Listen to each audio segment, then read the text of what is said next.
Nel confermare le mie condoglianze per il decesso della mamma che io Grazie sono stato Gigi. onorato e conosciuto, dottoressa Cecilia Beltrame. Abbiamo qui Guglielmo Cevolin, lui è un docente universitario, un esperto di geopolitica, Limes, Friuli Venezia Giulia, storia. Abbiamo 2 minuti, ma alla fine poi andremo con lui a realizzare una trasmissione la prossima settimana, ma poi c'è un appuntamento importante qui proprio a Pordenone. Ma io inizierei con questa situazione, che non è mica una situazione tanto bella, No, professore. diciamo che la Russia, oltre i 100.000 soldati ai confini con l'Ucraina, adesso anche notizia di queste ore, minaccia missili più vicini agli Stati Uniti. E Cuba è vicina, insomma. Il ragionamento che sta cercando di imporre la Russia è che vuole delle garanzie per la sua situazione strategica, quindi ritiene inaccettabile, per esempio, che in Lituania possano arrivare i missili, in quanto la Lituania, i paesi baltici sono comunque vicinissimi, ma sono anche già membri della NATO.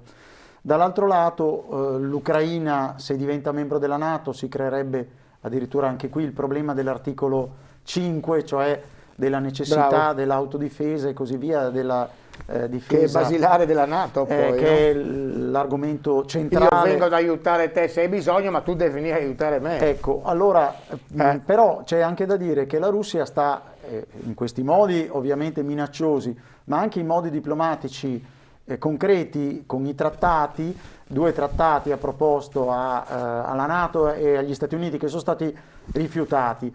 La risposta anche della NATO alla conclusione di questi vertici, che però precede quello con la Wendy Sherman e Ryabkov a Ginevra di lunedì, poi adesso mercoledì e giovedì, cioè oggi e ieri, sono stati fatti invece a Vienna all'Ensede OSCE.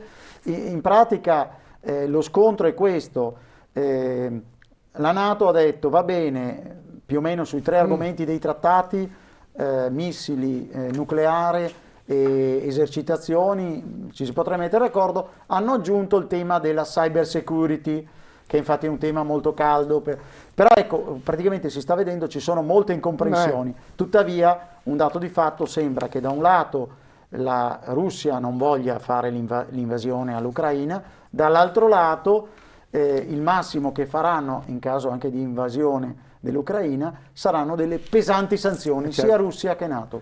Per chiudere in 30 secondi, l'associazione Bobbio assieme a Storia, un grande appuntamento con un uomo, insomma, delle istituzioni. Sabato 15 alle ore 10 domani, quindi c'è la possibilità di collegarsi attraverso il sito della Bobbio a un evento importante.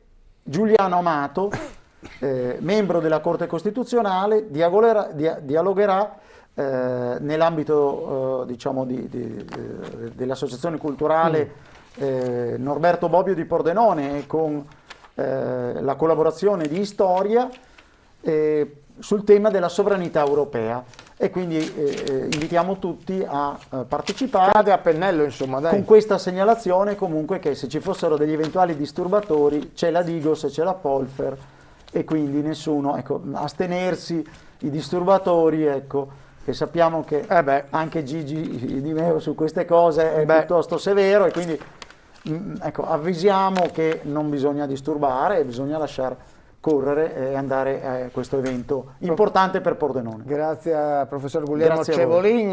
E allora noi andiamo adesso a parlare